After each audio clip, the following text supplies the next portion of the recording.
How to download Roblox Studio on your iPhone. Hello everyone. In this video, I will show you how to download Roblox Studio on your iPhone.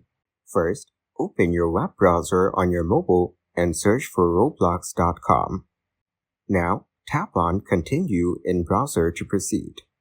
Next, enter your username, email, or phone number. Then enter your password and tap on Login. After logging in, tap on Create to access the creation page.